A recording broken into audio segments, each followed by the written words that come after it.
মেঘলা, অনেক দিন ধরেই তো আমরা একটা সঠিক উপায়ের কথা ভাবছিলাম। আগামী সপ্তাহের ওই বড় সাপ্তাহিক বাজারে একটা পিঠার ছোট দোকান দিলে কেমন হয় বলতো? ওমা মা, এ তো বড্ড চমৎকার আর সুন্দর কথা বললে।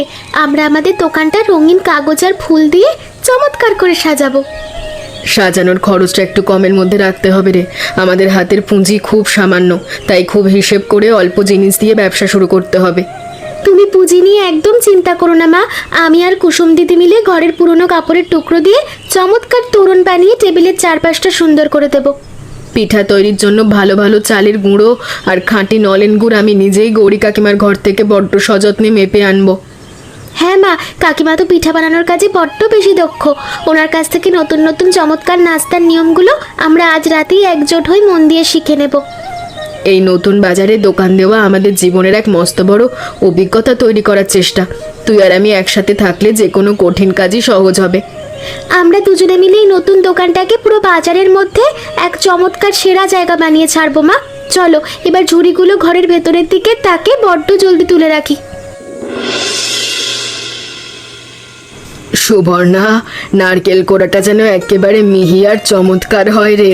বাজারে নতুন দোকান দিয়ে মানুষের মনে পাকাপাকি জায়গা করতে হলে খাবারের ভেতরের আন্তরিকতা বড্ড দরকার। হ্যাঁ কাকিমা, আপনি বড্ড খাঁটি কথা বলেছেন। শুধু নামি দামি জিনিস তো নয়, আমাদের হাতের রান্না পরিষ্কার পরিচ্ছন্ন রূপটাই যেন মানুষের নজর কাড়ে। শোন, তুই এক কাজ করিস, পাটিসাপটা আর চিতই পিঠার সাথে কিছু ভাপা পিঠাও করিস। শীতের এই নতুন আমেজে মানুষ ওটা খুব পছন্দ করবে। কিন্তু কাকিমা, ভাপা পিঠে তো বড্ড জলদি ঠান্ডা হয়ে শক্ত হয়ে যায়। হাটের ওই খোলা বাতাসে খাবারগুলো দীর্ঘ সময় চমৎকার আর নরম রাখার আর কোনো সহজ উপায় আছে কি? আলবাত আছে সুবর্ণা। তুই একটা বড় পেতলের ডেকচি গরম পানির ওপর বসিয়ে তার মুখে চটের ভেজা কাপড় জড়িয়ে রাখিস, দেখবি পিঠে একেবারে তুলে থাকবে। ওমা, এ তো বড্ড চমৎকার আর নতুন রান্নার নিয়ম শিখিয়ে দিলেন কাকিমা। আমার মনের ভেতরে সব সংশয় একেবারে দূর হয়ে গেল। বাইরের আকাশের কোণে কেমন মস্ত বড় মেঘ জমছে দেখছি, তবে আমাদের এই উনুনের চারপাশের ব্যস্ততা আর কাজের উত্তেজনা কিন্তু বড্ড বেশি বাড়ছে রে। হ্যাঁ কাকিমা, এই নতুন পিঠা তৈরির সুগন্ধ চারদিকের বাতাসে কেমন মধুর সুবাস ছড়াচ্ছে। চলেন এবার পুরগুলো ছোট ছোট গোল চাকা করে আমরা জলদি থালায় সাজিয়ে ফেলি।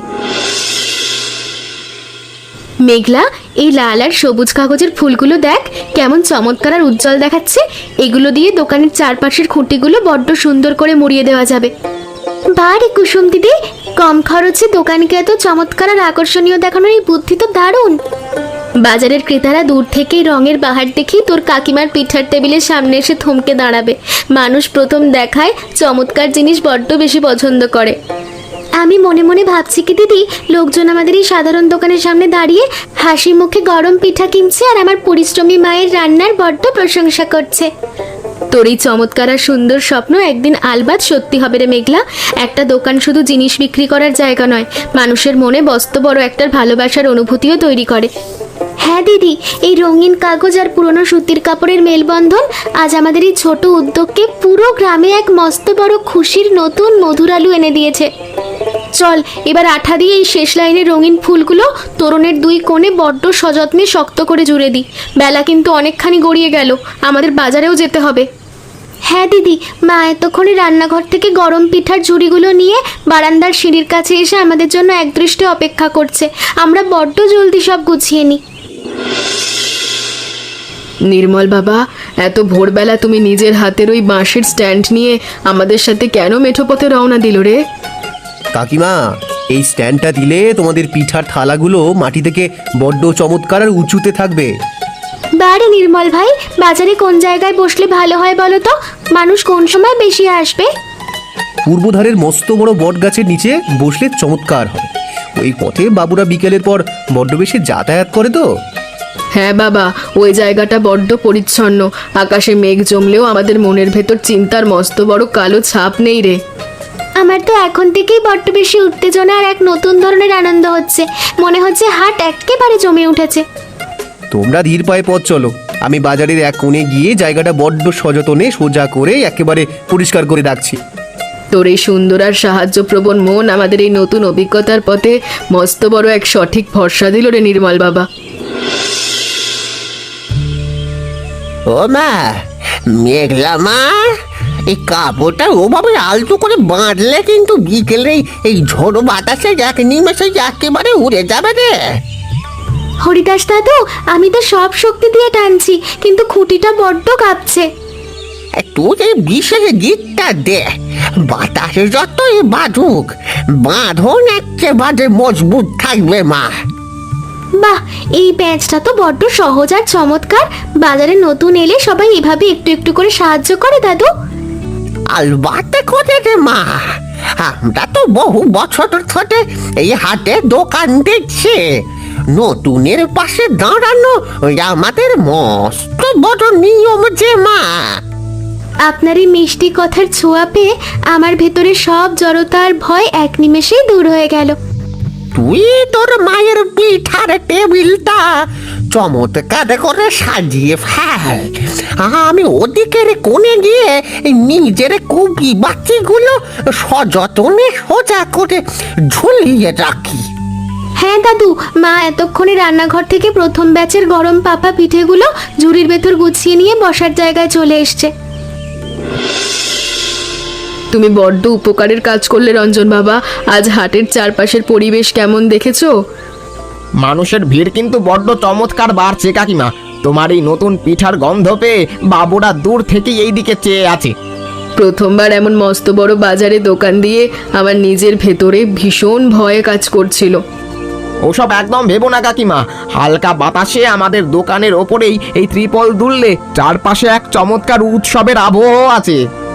হ্যাঁ বাবা, রানীগঞ্জের হাটে এত মানুষের সহজ কোলাহল দেখে আমার বুকের ভেতরে সব জড়তা দূর হয়ে গেছে। তুমি শান্ত হয়ে পিঠাগুলো সাজাও। কোনো জিনিসের দরকার হলে আমার এই চায়ের দোকানের কোণে এসে বড্ড জলদি একটা ডাক দিও। তোর এই মিষ্টি আর মিশুকে ব্যবহারের কথা শুনলে মনের সব ক্লান্তি দূর হয়ে সুখ শান্তি ফিরে আসে। মেঘলা, হাটের সব প্রস্তুতি তো একেবারে শেষ হলো রে। এই ফাঁকা সময় থালার পিঠেগুলো আর একটু সোজা করে গুছিয়ে রাখতো। আমি সব চমৎকার করে সাজাচ্ছি মা, তোরণটা একটু এদিক সেদিক করলে দেখতে বড্ড সুন্দর লাগবে। হ্যাঁ রে, এই অপেক্ষার মিষ্টি সময়টাই আমাদের এই নতুন কাজের মাঝে মস্ত বড় একটা নতুন অভিজ্ঞতা তৈরি করে দিচ্ছে। আমার তো বিন্দুমাত্র ক্লান্তি নেই মা, এই শুরু করার আনন্দটাই যেন আমাদের পুরো পরিশ্রমকে এক নিমেষে চমৎকার করে সার দিয়ে দিয়েছে। তোর এই প্রাণবন্ত রূপ দেখলে আমার মনের ভেতরে সব চিন্তা দূর হয়ে যায়। কাকিমার হাতের এই গরম ভাপা পিঠের সুগন্ধ বাজারে যেমন চমৎকার ছড়াচ্ছে, মানুষ এবার দল বেঁধে আমাদের এখানে আলবাত আসবে। তুই ঢাকনাটা সযত্নে পাত্রের মুখে চেপে রাখ, বাতাস বাড়ছে, পিঠার ভেতরে নরম ভাবটা যেন একেবারে কমে না যায়। হ্যাঁ মা, আমি বড্ড সাবধানে চটের ভেজা কাপড়টা জড়িয়ে দিচ্ছি। হরিদাস দাদু, উত্তর ধারের আকাশটা কেমন একেবারে কুচকুচে কালো হয়ে উঠেছে দেখেছো? বাতাসটাও বড্ড চমৎকার গতিতে ধুলো উড়িয়ে বইছে রে। হ্যাঁ রে নির্মল বাবা, মস্ত বড় একটা তুফান আসছে। আমি সুবর্ণা কাকিমাদের দোকানের পাশের বাঁশের খুঁটিটা আর একটা দড়ি দিয়ে বড্ড সযত্নে শক্ত করে একেবারে সোজা করে বেঁধে দিই। বড্ড উপকারের কাজ করবি বাবা। এই ঝড়ের রাতে কুপি বাতিগুলো নিভে গেলে পুরো হাটের মানুষ বড্ড বেশি বিপদে পড়ে যাবে রে। আকাশ যতই বদলাতে শুরু করুক না কেন, আমাদের এই রানীগঞ্জের বাজার কিন্তু কোনো কঠিন পরিস্থিতিতেও একেবারে থেমে থাকবে না দাদু। একেবারে খাঁটি কথা বলেছিস বাবা। এই ঝড়ের এই ঠান্ডার দাপটের মাঝেও দেখ চায়ের দোকানের ধোঁয়া কেমন চমৎকার চারিদিকে খেলা করছে রে।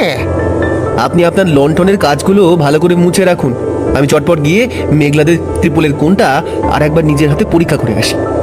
হ্যাঁ বাবা, তুই জলদি যা। বিপদের দিনে এভাবে মানুষের পাশে এসে দাঁড়ালে উপরওয়ালা তোদের এই তরুণদের বড্ড বেশি মঙ্গল করবেন। মেঘলা, বাতাসের প্রথম ঝাপটা বড্ড তীব্রভাবে আমাদের তোরণের উপর এসে পড়েছে রে। এই সুতোর বাঁধনটা হাত দিয়ে শক্ত করে চেপে দে। কুসুম দিদি, আমি তো পুরো শক্ত হয়ে ধরে আছি, ফুলগুলো একেবারে ছিঁড়ে যাচ্ছে রে। তুই একদম ভয় পাবি না, আমার এই ওলট পালট বাতাসের মাঝে আমাদের এই ছোট্ট দোকানটাকে নতুন করে চমৎকার করে সাজাবো। ঝড় এলেও আমাদের এই পিঠার দোকানটা কিন্তু সবচেয়ে বেশি সুন্দর আর আকর্ষণীয় থাকতেই হবে দিদি, কোনো ছাড় নেই। তোর এই চমৎকার আর সাহসী কথা শুনে আমার নিজের মনের ভেতরে সব জড়তা আর ভয় দূর হয়ে গেল।